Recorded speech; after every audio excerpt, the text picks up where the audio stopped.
Djuradj, thank you so much for joining us. It's a pleasure to have you on the show.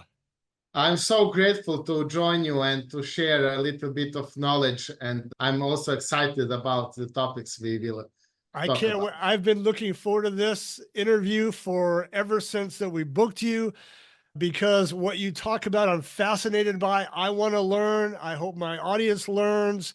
It's all about AI infused leadership and psychology. So let's just jump in.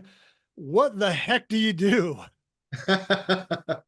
So currently what I am doing, I am preparing leadership, how to utilize AI in the way of thinking and decision making. Okay. Actually, in the practice, what is actually I'm doing, I'm having three different lines or channels. One is how the traditional way of leadership and traditional way of leading is staying and will not be changed. The second thing is what these AI and modern age are coming and offering, and what part of that utilization we can now have, and what will be seen in the future. Okay. And the third thing is Yeah. understanding actually the culture and understanding how to lead the team who are using AI. Because now you have a lot of people, employees currently, that are utilizing AI, and now you have a bunch of free time, or they are more productive than you are used to. And how to leverage those free time and how to actually allow company culture in some sort to incorporate AI in everyday work. How did you get into this? What drew you to this? Was it the psychology side or the AI side or both? Actually, it was a little bit of both, Okay. because I started in 2011 Okay. when AI was just science fiction in these sorts. It was more about the machine learning and automatization. And it was only in the thoughts regarding this general AI.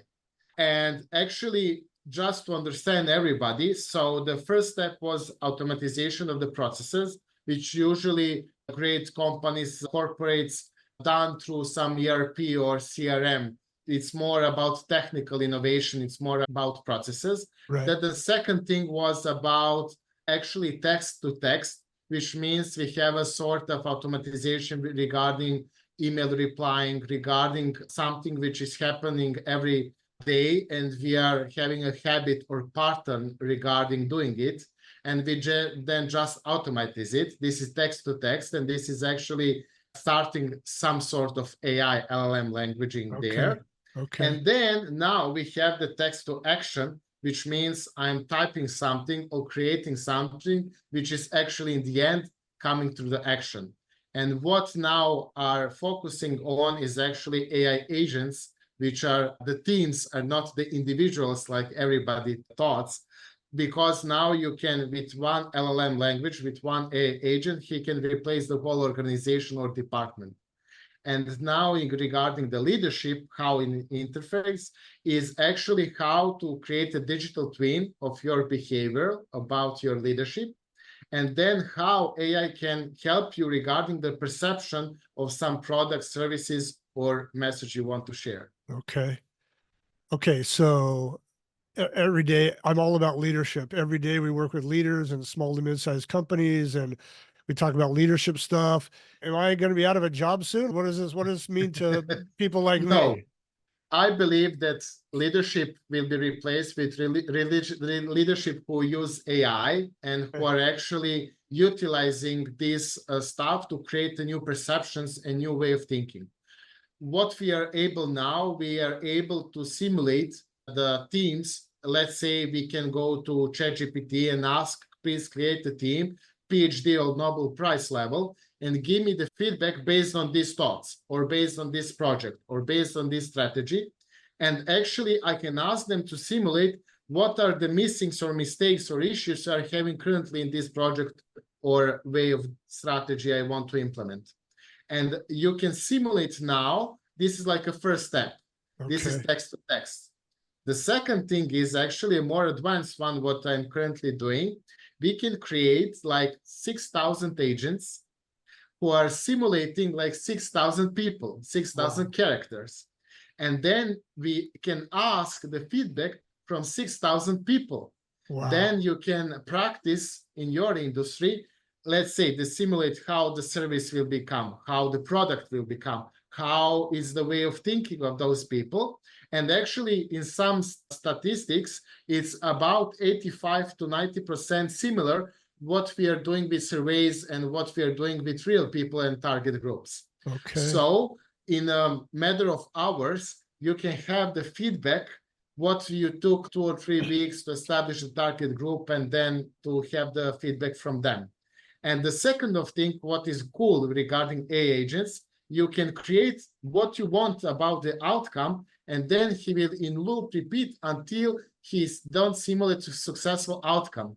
And then you can say, oh, this is a good one. I will enhance my strategy with it and try with go-to-market. Okay. So what we are actually now doing is changing or enhancing the way of thinking about the strategy and leveraging this traditional knowledge, intuition, and actually expertise in the space what the leader is doing, and then enhancing with not so creating mistakes, but we are as well talking about data leadership, which means the data leading leadership. Why?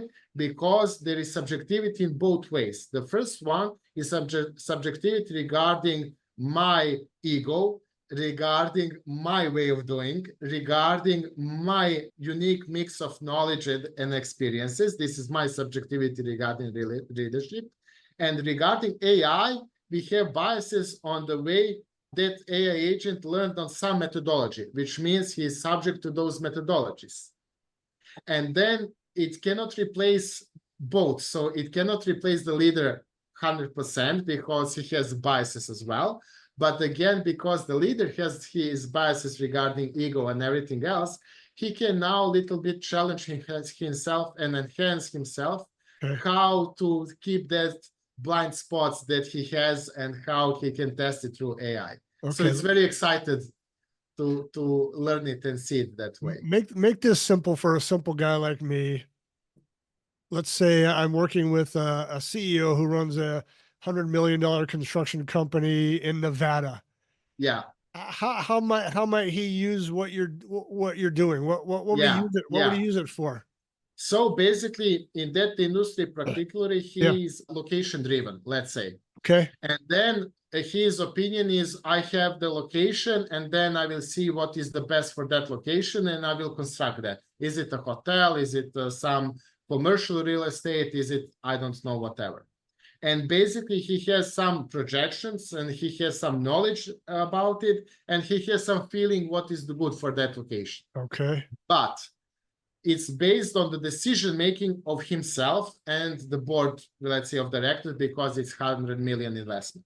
Yeah. However, now he needs to go with the project, then through the project, learn on the hard way, let's say, what are the mistakes, what are the challenges of location, and if something changes, let's say some development of the highway, development on some other location, he is losing or gaining money. So he's a little bit slow on agility side regarding the construction. However, regarding all of that information and prediction, AI can data-driven say, okay, this location is best for this in next 5 years for that and that. However, after 5 years, it will be good for this and this. Let's say now it's the best in next 5 years for hotel, let's say. And after 5 years, it will be better for the commercial real estate because it will be developed, I don't know, new roads, new condos or something like that. Okay. And then he can compare two or actually join two projects. So let's say first build a hotel who will be able to transform after 5 years to commercial real estate. So the way of building is totally agile. It's something else. It's something a little bit different how to approach. It's not only finite outcome, just the hotel, and then I will say that property and then invest to someone else. Usually now it's that time. This is the first thing. The second thing is I don't have any data. So I have 100 million. I need to invest somewhere. I don't know where. So AI can, based on all the available locations, say the best investment based on data in the future 5 or 10 years is this and this based on this and this. However, he will be around 85, 90% sure regarding the probability. So that 10% is crucial about the, let's say, this knowledge and this intuition regarding the decision making and actually what will be approved regarding the project. And the second thing about this is AI time, because usually in development or in construction, you have at least about 1 year from the idea to starting the project. And now you can do that in a couple of weeks, because you will see all the possible simulations regarding the available locations, and then you can decide, okay, this is the best outcome for me. Gotcha. So this is a little bit time-wise, that is actually cost-wise. And the second thing is about what is my perception, because now we have this ability to build something first, will convert to something else, which is in construction was not so much the case in the past. So I did some programming as a kid in high school, way back in the dinosaur days. I did some COBOL and Fortran and BASIC and machine. And I don't know if this is true in Portugal, but here we have a phrase, GIGO, garbage in, garbage out. How much of that applies to AI? Because I'm the one, let's say that construction guy, I'm the one putting in the parameters and what I'm asking, and I'm the one kind of setting up the framework. How does AI help with my blind spots in my inputs? Yeah. Actually, this AI agent, the first thing is he's checking the data and the quality of the data. Okay. And you need to be disciplined regarding that. And the AI agent will be good as good your history is, your data of history is. Okay. So if you were disciplined about the data in the history, you have a good AI agent. If you're not, you need this middle step regarding first to have the gold standard of your data, then to go regarding AI and utilizing AI regarding the business impacts. And this is actually where the money is currently, because many of the companies doesn't have discipline regarding data. So basically what they do in constructions, they finish, the project is finished, I'm putting in somewhere in the archive everything, and that's it. And usually it's not so disciplined, it's not so organized, especially in the big companies. They have 50 years of archiving something, it's a mess. So first, what you're doing, you're digitalizing actually and analyzing their archive. And based on it, actually the first step is to have this from unstructured data to become the structured data, actually to monetize the data. Okay. The second thing what can do now, because data now is a currency, you can sell it. Because now many of the companies we are dealing with, they have a long history of the data, and they were not so disciplined about. And they don't have a budget to invest like to fully digitalize all the archive. So what they are doing, they are digitalizing like last 10 years, selling those data for, let's say, other construction companies who want to utilize for their AI agents, and then utilizing that money for building their infrastructure. So you can do that as well. One of the questions I couldn't wait to ask you is this next one. Like, I can see how we can use AI for projections and data and analytics and logistics. I want to explore the psychology side with you. Much of my work with business owners and leaders, we have to talk about blind spots and imposter syndrome and fear and resilience. Yes. Leading with culture and casting vision. Tell me, how are we going to balance the psychology of leadership and this new AI wave that's coming? First of all, we need to understand that AI will not replace anything. This is the first step. Oh, that's good. And the second of all, AI is some sort of trend, which means he will keep 5 or 10 years. Then we will, I think, going to the renting infrastructure, then we will go for some robotics, but it's a long future ahead of us. Okay, all right. The second of it, currently the most issue regarding AI is computing power, which means it's very, let's say, expensive to invest in the infrastructure to fully utilize AI. What does it mean? That you need to have a specific problem and you have a lot of money in that problem to actually use the AI and to have the ROI in a good way for that implementation. What does it mean? Until now, I had around 250 projects. Statistics says that 30% of their projects kept the cost targets. 25 actually was only up to revenue targets, and 10% only regarding the profit margin, which means now the expectations regarding AI are in the science fiction area, and we are now having some sort of normalization regarding AI. What does it mean? It means that we started with scarcity regarding will replace everything out of the jobs. He will replace my way of doing things and everything else. But actually, now AI is what only he is doing now is leveraging to have more expensive labor regarding the high quality of the output. What does it mean? Everyone who has some sort of education and some sort of the niche or some sort of expertise in their field, he is now paying much more because the boring stuff and the actually pattern stuff of their job will do AI. But the idea and creative and actually the most quality way of this is cherry on the top, it needs to be done by human. Okay. So let's give you an example. We have the client and he is in translation industry, which is impact the most. And basically their business model was to translate the manuals for the machines. And they charge it $400 per one manual per one language. And it was a good job. They employed about 250 employees in a lot of languages. Okay. Now AI comes, and now usually the factories who actually utilize the most that services said, okay, now I have AI, I copy paste the manual in AI, and he is actually translating good enough. So I don't need your services. They called us, please help us. We don't know what to do now. And actually what we done, we utilize and learn how their employees can have the AI translation, but you remember this 85%.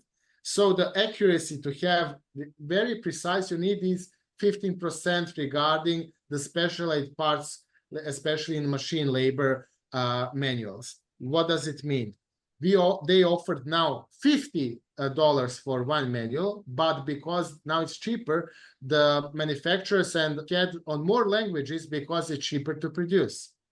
And now they're offering much expensive for the, let's say, expertise, if the manual needs expertise of electricians or something who is we have some sorts of clients who are in the military industry, so it's very specific manuals, and you need to have a PhD guy who is actually translating that.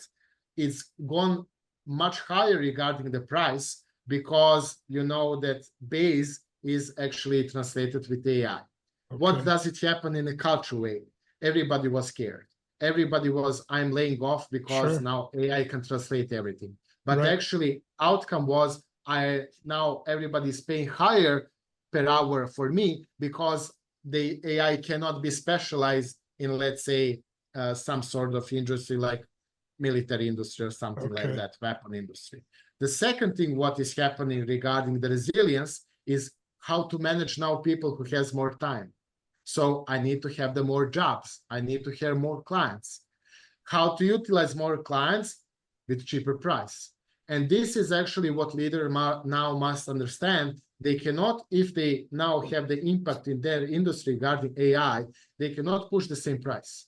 Okay. Some part needs to be cheaper. Sure. But because it's cheaper, will be multiplied in scalability by X. And some expertise, what they are offering, is be higher price because you now need to keep this full-time on payroll, but they are not utilizing full-time hourly equivalent, which means I need to pay them every week, and he is working like 2 days per week. And this is now the reality.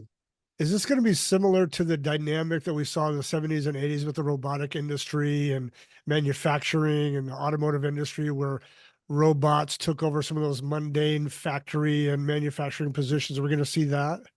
Actually, some sorts, because as technologies leading by manufacturing to become cheaper, it's cost-wise. Right. Some sort of the dangerous parts of technologies will be fully replaced with AI. We have the best now, let's say, example is in military. Now the drones are actually heavily developed regarding the military utilization.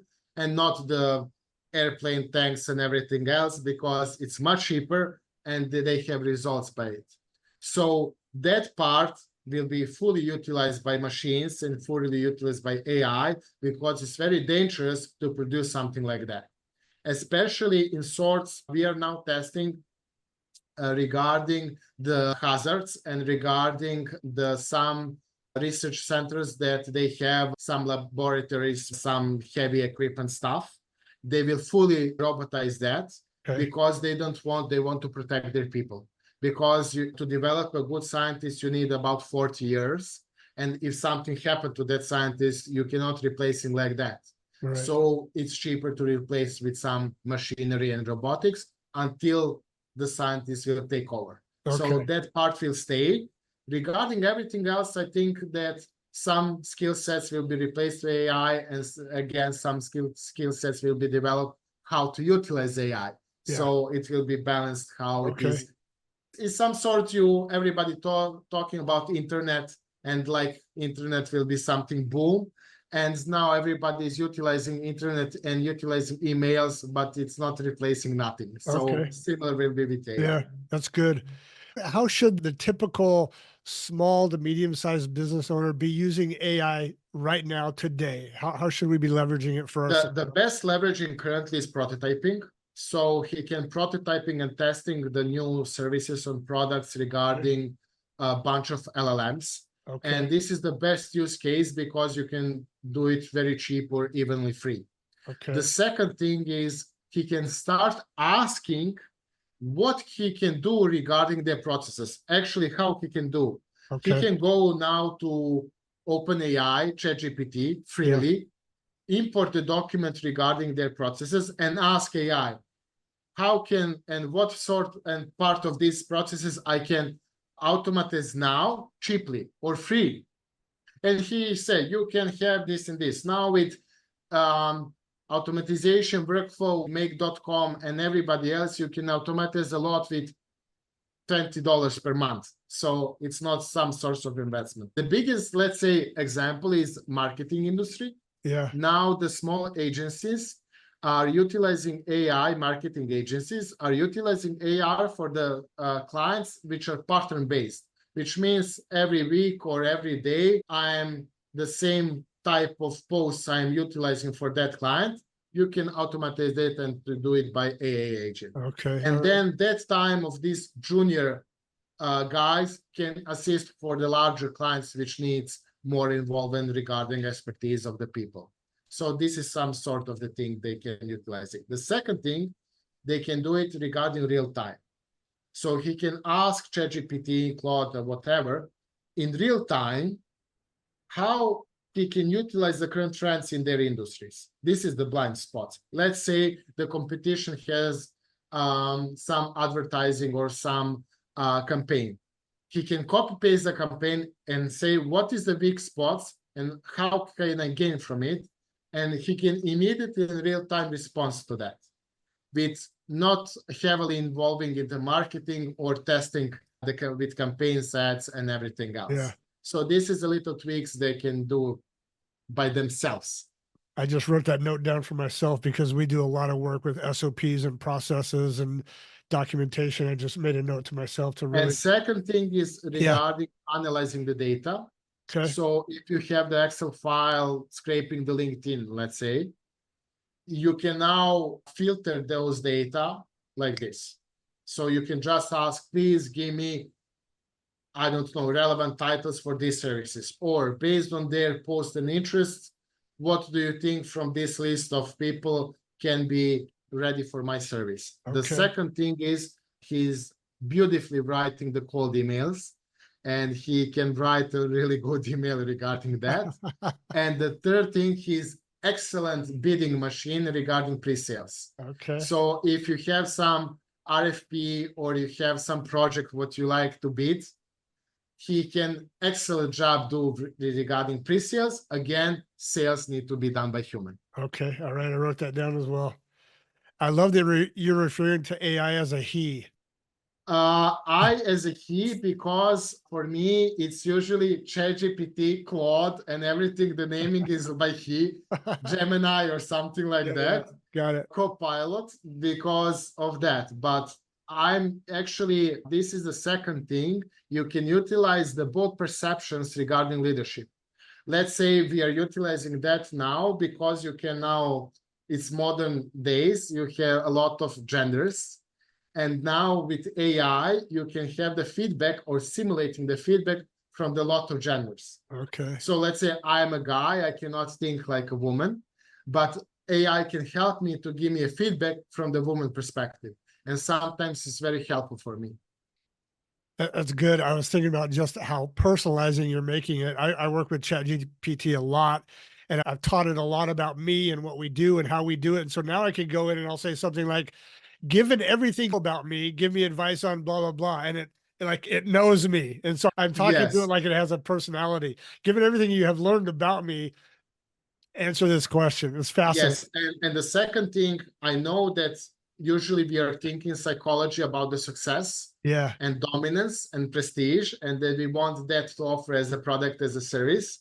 But we can now be brave enough to ask AI about the mistakes and what not to do. Okay. And currently, my favorite part is actually the feedback through mistakes. So Okay, what good. not to do. All right, And tell then me. I will not repeat those mistakes. So Okay. you can ask ChatGPT, please, I'm developing or prototyping this services product. Yeah. Please give me the common mistakes and the feedbacks, what I should not do. Okay. And then sometimes he's smarter than me. So he's saying this is wrong. Look, this is way of thinking. The second thing, what is the hack actually? First, you can help ask them, do not give me anything regarding involving legal or ethics. So be freely. And then when you narrow what you want to do, then you can introduce the ethics and the legal part, I see. and then model your way regarding the how to offer something. And the third thing is actually, this is a keyword, no yapping, which means he will not offer the shallow answers. And the second thing, do not hallucinate, which means do not tell lies, because if it is something, can have a good imagination regarding Okay. things. So Djuradj, if you type that, you can do a little okay. bit of feedback. Tell us about your book, The Book That Changed Me is the title. Tell us a little bit about that, how you got there. Actually, my development of the leadership was about corporate first. Okay. Then I tried a little bit in the entrepreneurship, failed. Then Okay. again was corporate. Okay. Then I was a little bit successful regarding entrepreneurship. I had a company regarding organic production, and it was my first successful startup. Then again, I tried this ego.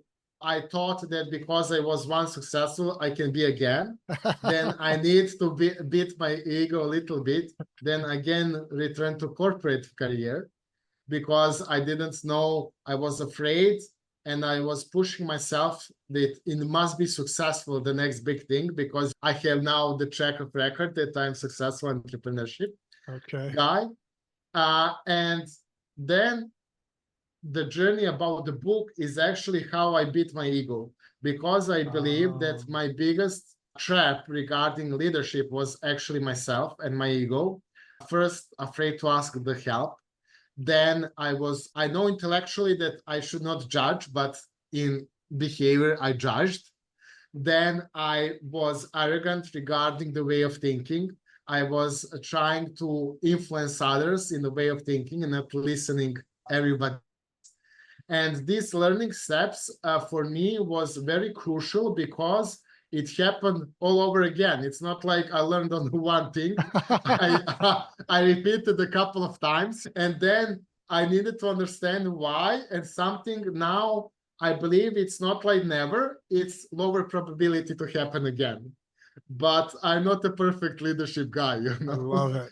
And what I'm explaining and creating this safe space in for the leaders especially is actually to offer them to allow to mistake in the mind first, Okay. then allow some tools how to leverage their ego, and then how to actually understand when the ego is leading and when they are leading, and then how to be okay when the ego is leading, because we are not perfect. That's good stuff. Let me close with this question then. That leads me to this question. What advice would you give emerging leaders that are just beginning their leadership journey? You've been through a lot. You've had some failures, some successes. With your accumulated wisdom and everything, what advice would you give that 24-year-old leader? Yes, I believe that he should develop a way of thinking. Okay. And not around it. So not expertise or knowledges about the current trends, not expertise about communication styles. It's a good value to know it, but my first focus will be the way of thinking and how to utilize the traditional way of thinking first, then to enhance it with the modern ones now, because there is too much noise about everybody advising what to do. Yeah. So I will not force them and way of thinking how to think, then in which way to think. So not to define anything, to be a bit out of the box. This is the first step. I like the that. Second step, I will be about more authentic about the personal branding, because I believe that if you have this perfect personal branding and you are part of the noise, nobody will mention you, nobody will remember you. And it's crucial with these first steps to share, to have opportunities to share why you're authentic about and not what you know. Because now, let's say I will have one example. First of all, I'm starting with a consultant to consult someone who knows everything better than me, and I should consult them. And what way of doing that is going to the board of directors who are experts in their field, and they have budget to actually hire the best expert in the world for that. They want the boldness of way of thinking. They want to understand why do you think like that, and not what you're offering in the content way. So what I'm actually advising them to be bold about sharing how they are thinking, and that to be their authenticity, and not sharing how the perfect service, product, or something else is happening, because mistake will happen. That's it. And the third thing is actually to give value, to give help, and not to ask anything in return. Because there is now, everybody is talking about give, ask modality. I don't believe in that. I believe in give until someone is saying, you give me so much, what can I do for you? Okay. Because that one usually will be a huge client. Yeah. And give ask will be a bunch of small clients. You will invest a lot of energy, a lot of disappointments regarding the clients, and then you will learn actually this give until someone is bored about your giving and say, okay, how can I help you? I know it's a long run, but it's a better ROI than give ask. Djuradj, I knew I was going to love this conversation. I can't believe we're already out of time. I knew I was going to enjoy it. Tell my listeners and viewers, how can they get in touch with you and learn more about what you're doing? I believe the best communication is two-way communication. So I like LinkedIn. And they can follow me, message me, whatever on the LinkedIn. I'm trying to respond to everyone. And actually what I'm offering, one-to-one session freely. Oh, very good. For your listeners. So just, it's a half an hour. And actually what I want is to create the structure, what they want and what their blind spots. And then if they decide to hire me or not, this is another topic. But what I want to offer them is to create a structured way of how to look at things. Very good. This is my gift to them. This is my value. So reach out to Djuradj on LinkedIn. He's going to give you 30 minutes of free time. Listen to your story, see if he can help you. I love it. I love the generosity. Djuradj, thank you so much for sharing your time and experience with us today. I've loved having you on the show.